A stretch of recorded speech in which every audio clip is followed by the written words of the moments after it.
The Book of Habakkuk, a conversation with God, and a few complaints. The Book of Habakkuk is the hidden gem of the Bible, short, sweet, and full of attitude. Think of it like an intense 3-chapter conversation between the prophet Habakkuk and God, where Habakkuk is basically saying, "Hey God, what's the deal with all this injustice?" If you've ever looked around and thought, "This world is a mess, can someone fix it already?" Then Habakkuk is your guy. He's bold enough to ask the big questions and humble enough to listen when God answers. So let's dive into this mini book with a major message. Chapter 1, Habakkuk's big question. Why is the world so unfair? Habakkuk kicks things off with a rant. And let's be honest, it's pretty relatable. He's standing there looking at all the violence and corruption around him, and he goes, "How long, Lord, must I call for help, but you do not listen?" Habakkuk 1 verse 2. Basically, he's saying, "God, I've been hitting the prayer hotline, and it feels like you've put me on hold. What's going on here?" And seriously, who hasn't felt that way? The world looks like it's falling apart, and it seems like God's on vacation. Habakkuk is fed up. He sees injustice everywhere. Bad guys winning, good guys getting trampled, and he's not afraid to ask God why he's letting it happen. God's response? Not what you'd expect. God says, "I'm about to do something that you wouldn't believe even if I told you." Habakkuk 1 verse 5. Habakkuk is probably thinking, "All right, here comes the hero moment." But God drops a bombshell.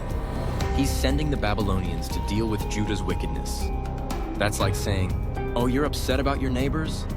Don't worry, I've called in the mob to fix things." Wait, what? Chapter 2. Habakkuk waits and waits for an answer.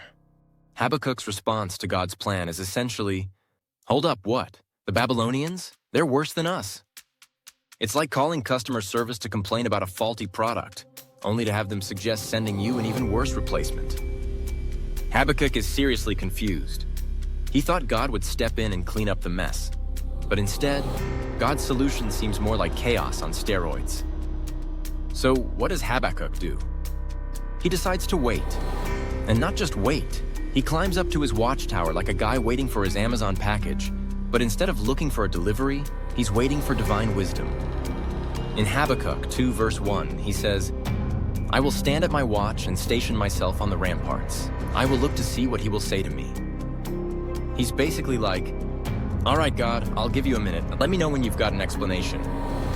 God's reply comes, and it's not a quick fix, but a long-term vision. He tells Habakkuk to write down the vision clearly so that a herald may run with it. In other words, this is going to take a while, but it's worth the wait. God is still in control, even if the Babylonians seem unstoppable right now. The message? The righteous person will live by faith. Habakkuk 2 verse 4. Translation: Trust me, even when things look bad. Chapter 3. Habakkuk's song, from complaints to praise.